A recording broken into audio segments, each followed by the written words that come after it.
Tonight's guest is Doug Galliher. We're so thrilled to have him. He is one half of the owners of the Trivette Clinic, the other one being Tim Trivette, who is a descendant of the famous Dr. Trivette of the clinic fame. This is located, it's a very haunted location, and it is located in Hamptonville, North Carolina. Welcome, Doug, to the World of Curiosities. Thank you very much for having me. Actually, I'm thrilled to have you. And if I didn't mention it before, you and Tim have such a reputation for gracious hospitality. I'm just telling those out there, and Doug is going to share with us how to get in touch with him at the end of our episode tonight, in case you would like to make reservations to investigate this beautiful Victorian location. This is a really haunted place. It it is very haunted. I'm gonna let you go into that in just a second, but I want folks to know that it does have a smaller footprint than, say, something like Trans-Allegheny, but it packs into this smaller space more activity than, as we say in the country, you can shake a stick at. So, Doug, you take it away and start the conversation about, who has remained behind at the clinic. Okay, some of our residents who are still with us, we have from the nursing home, Vicki and Philip, and they were boyfriend and girlfriend.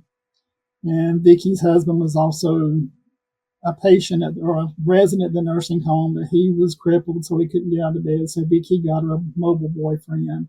So they stayed behind. So they're still with us. And we've got Shorty also from the nursing home. And we think he was a maintenance man. And we've got from the nursing home a little girl. Her name is Majesty. And she's probably one of our most famous ghosts. And she plays ball with everybody. We think she's about 9 years old. And we're not sure, but our theory is that she probably drowned at the pond behind the nursery, which was built. Dr. Trivette had the pond built for his wife for a Valentine's present, so it's in the shape of a heart. So that's pretty cool. So we've got her from the hospital. We've got Dr. Trivette and his wife, Gwendolyn, and the nurses, Polly and Helen. And then the patient, we've got a little boy. His name's Jimmy, and he was 6 years old, and he was scalded. And as horrible as that would have been, he actually died from pneumonia later. And a lot of people, a lot of women especially, say that when they're sitting in the basement, it's like a child will come and crawl up in their lap. So we think that's probably Jimmy, and he's pretty active. From the detox center, we have a man whose name we think is Al, or he told us his name is Al, and he likes to mess with the ladies.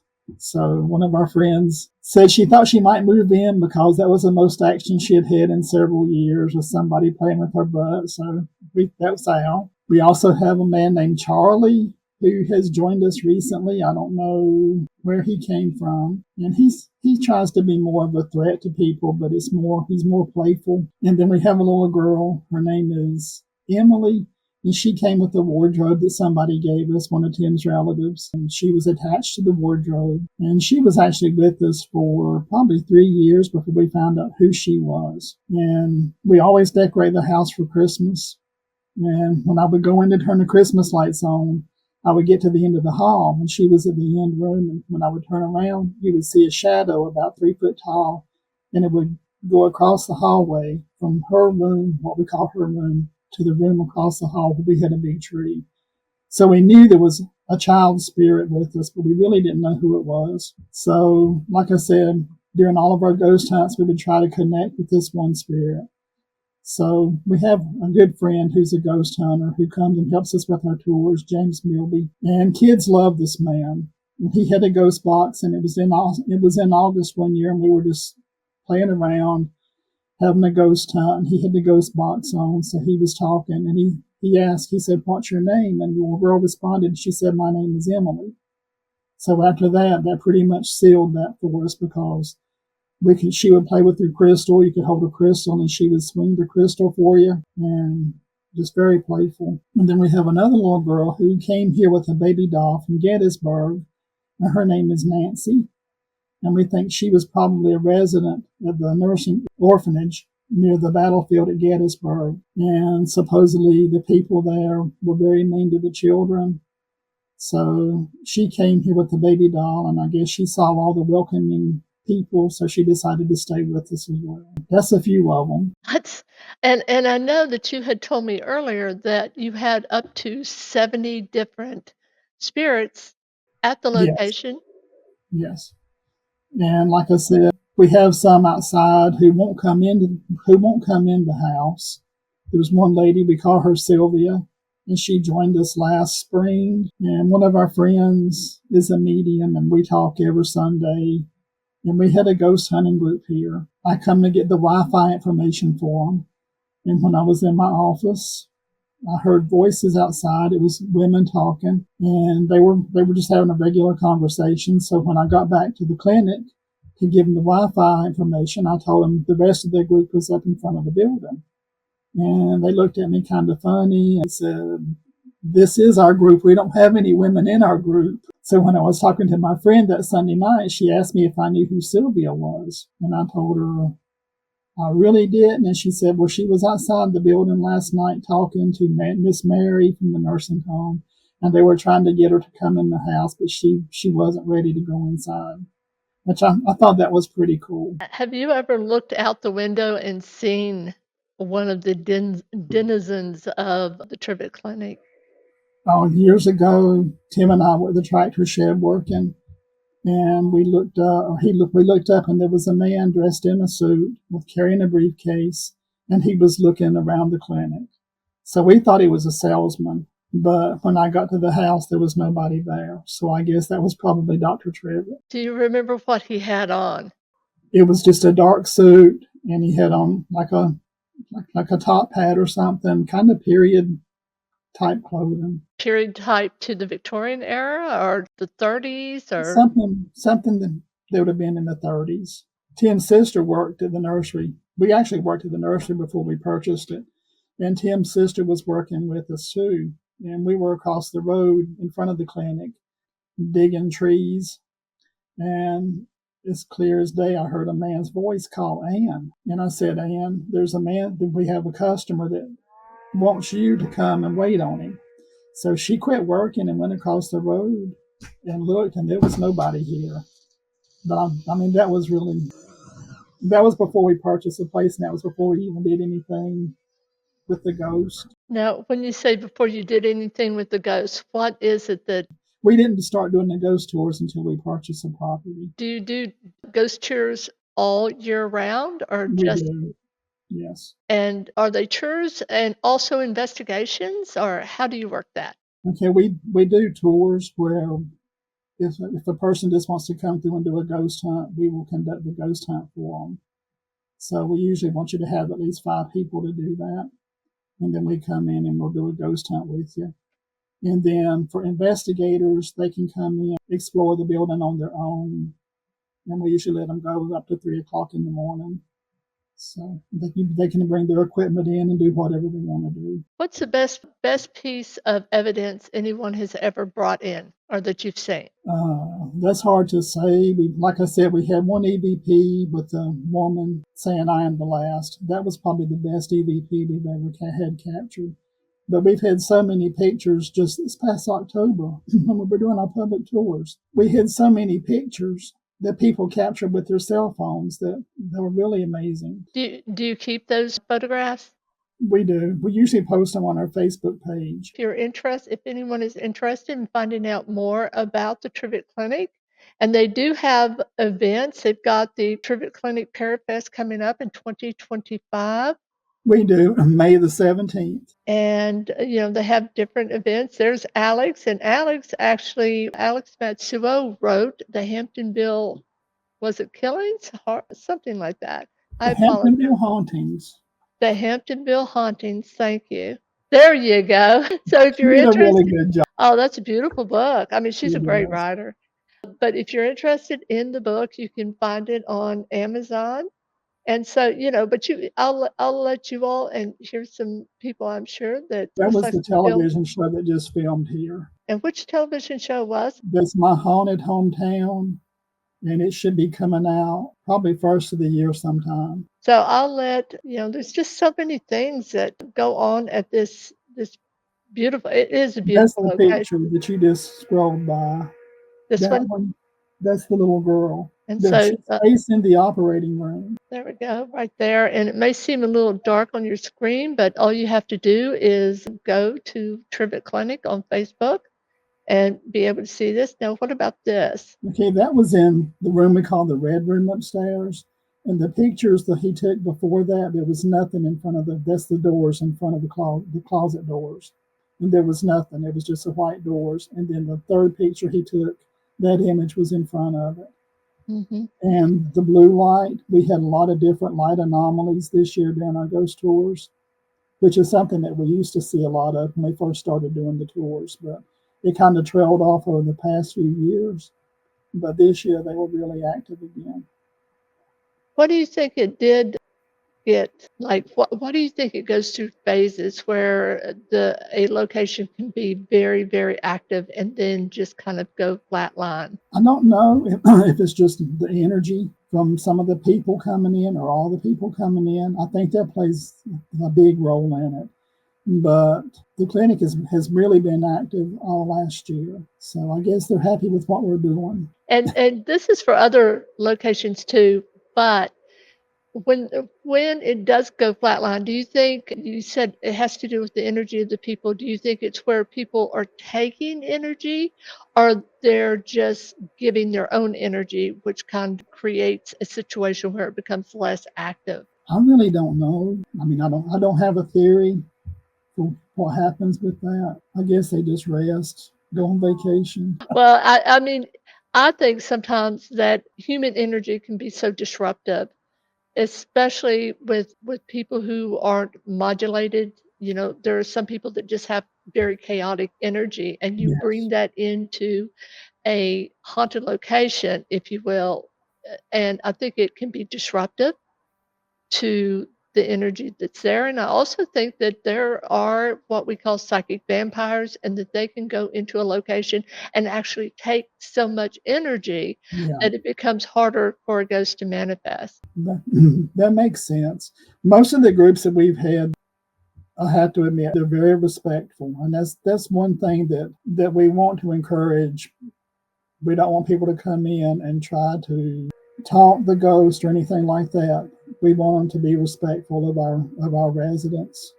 And so far, the people that we've had have been very respectful to the And property in general. well, and I think again, you set the tone, Doug. You know, when people visit, they see that this is not that kind of place. Exactly. Yes, I mean, it's almost like walking into someone's home, but the inhabitants just happen to be spirit. Yes. Yeah. All right. And again, for those that are interested, the Paracon is going, which I'm pointing to right now on the screen, is going to be May 17th, 2025. We had a really good time with the Parafest last year. We had a lot of people, and it was a lot of fun. And you guys have people from the paranormal, you have people from the spirit realm, and by that I mean psychics, mediums, people in Exactly. touch, Yes. Reiki masters, all of that. So you have those folks too. Do you have a favorite spirit? Like I said, it goes back to Polly. Polly and I, she was probably one of the first ones that I interacted with. And we just always kind of been, she's probably my favorite. Now, is Polly one of the nurses? She was, yes. And they're, when they were building the building, the nurses were actually working for Dr. Trivette at his house next door. So the nurses came over and wrote their name in the concrete in the basement floor. So we've got Polly, Helen, Cindy, and Letha, 1932. So, I mean, that's the record that they were there. Why do you think Polly stayed behind? The same reason I think Dr. Trivette is, I think that was their life. They enjoyed their work. Were you able to find, outside of their names in the concrete, were you able to find any other information about Polly? I'm thinking we had the person who came to visit one day, and she brought her father, and he dated Polly whenever they were younger. Then this gentleman had Alzheimer's, so she was hoping if she brought him back, it would kind of jog some kind of memory or something. But I thought that was pretty neat. Somebody actually was here that had dated the person. Did you notice any step up in activity after he had visited or during his visit? Not really. She didn't like him much, I don't guess. Have there been any moments when you were maybe, if not scared, you paused for a moment?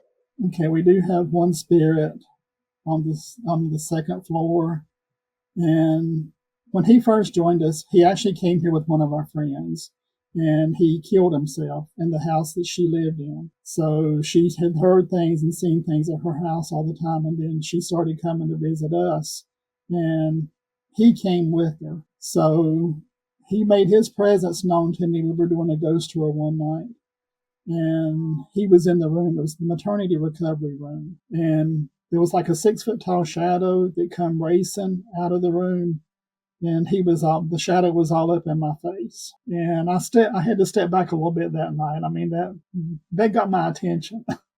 So I had to tell him he couldn't do that. He had to go back to his room because I had people in the hallway upstairs, and I couldn't run because if I did, they would have killed me. So Do you feel that he's just full of rage and it's something he wasn't able to let go of when he crossed? I don't know. I think he was just trying to get my attention, and then we expect them to respect our space as we respect their space, and we set ground rules for our spirits and everything too. Has anyone is this Carl? Was he the His one name that hit was David. David? And has anyone else encountered him? A lot of people, especially young kids, would always try to get him to scratch them, and he would comply. So they would have little scratch marks on their necks, on their backs. So I mean, that's not something we encourage, but it happens. Has anybody described how it felt when they were being scratched by David? It burns, and then they show us, and you can see like the nail marks on their necks, and it gets really red, and there's a welt where the scratch marks are. How many scratches are there usually on the body? Usually like 3 or 4, like just fingerprints. And then there's something about the Trivette Clinic, isn't there? It seems to almost be a depository and of souls because I know that you've mentioned several of these spirits that have either caught a ride on something like the chest of drawers or the doll, or someone was visiting and brought that spirit with. Do We you actually think? have several, I think, that have come here with other people and decided to stay with us. But like I said, I think the place is just so welcoming that they decide to stay with us. And also, it is welcoming, but do you think maybe there's a portal A lot of of people have told us that there is. Actually, the little walkway that you walk down from the nursery to the clinic, we had one medium that told us if we could see what she did, she said it was like a constant stream coming down the walkway. and that we had a seance there once, myself and Misty Connor and Ashley Connor, and they both saw a portal in the basement, I believe it was. So it could be that you definitely maybe there's ley lines under under the location. I'm not sure, but there's definitely something there for such a, not it's not massive like Trans-Allegheny or Waverly Hills or somewhere like that where you have these massive sanatoriums, but you may only have 30 or 40 presences that have been reported, right? We have a smaller footprint and 70, up to 70 different spirits that have been reported over the years. So that's definitely interesting. And the Trivette Clinic has kind of become a paranormal laboratory, hasn't it? It has. We encourage it. We enjoy all the different people coming out and all the different evidence that they get. Have you ever thought about doing a paranormal bed and breakfast there? We've talked about it. So, I think it would make a lovely location. I think you'd probably do quite well, but I'm sure that, and we're trying to get the word even further afield about the location for those paranormal investigators that haven't been. It is definitely worth the trip. So you talked about, and we really do need to talk about Dr. Trivette and his wife Gwendolyn. mhm. Tell us about their relationship. She was an opera singer, or she studied classical music, so she was a professional opera singer, and she lived in Salisbury. I don't know how they met, that they were married. He moved her out here to the country, so he was a classical opera singer living out in the middle of nowhere. Emptying bedpans, I guess. I don't know. I do know that she helped with the nursing. I do know the people who come to do investigations, they will play opera music, and they've had pretty good results with Gwendolyn. After Dr. Trivette passed away when he was 50 years old, I suspect Gwendolyn probably moved back to Salisbury, but then she died in a nursing home in Raleigh. Now, they're both buried in a church close by, but I'm thinking they were probably very much in love. Like during Valentine's Day, he had the pond dug in the shape of a heart for her. And that was a pretty good grand gesture for anybody. It's interesting when you talked about the pond, and it was just such a gift of love, and yet it was a place of tragedy too, with one of the children, probably having drowned there. Is that not correct? That's our theory with the little girl Majesty. And why is Majesty so well? Majesty loves to play. She loves attention. And everybody wants to play ball with Majesty. They can hold a ball in their hand and something will move the ball, knock the ball out of their hand.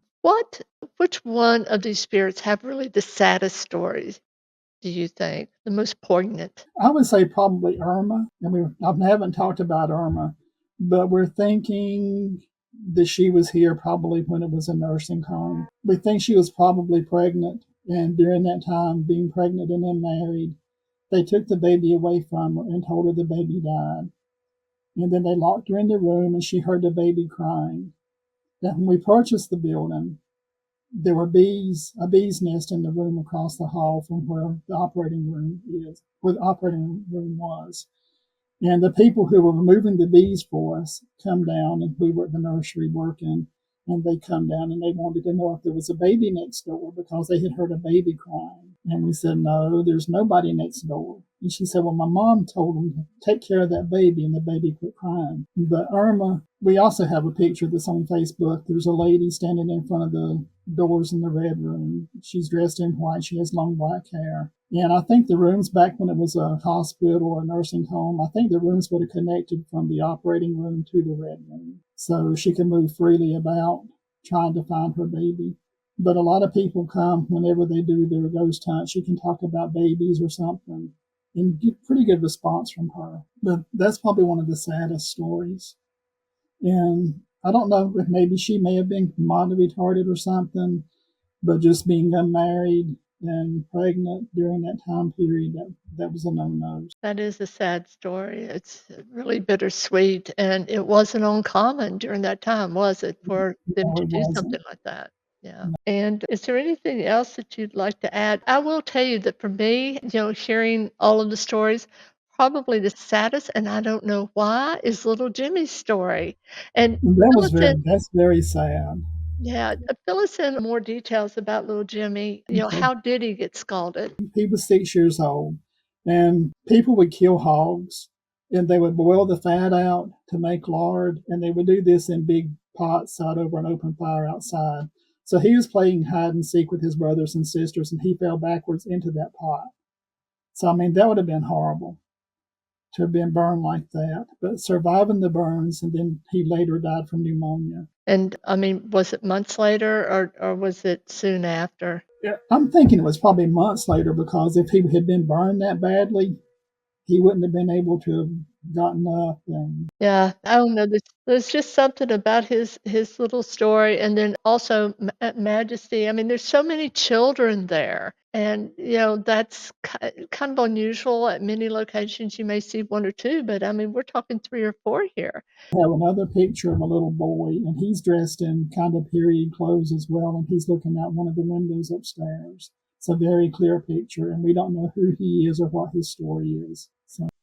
Now, it wasn't unusual, was it, for children to either live on the premises or, certainly live nearby? But, it just seems like, we have four children. One of them she hitched a ride, so to speak, with the doll, and the other one was with, what was it? The wardrobe that she Mhm. came with it, and that really makes people happy when they're standing in the room with her talking to her, and she'll open the wardrobe door for them.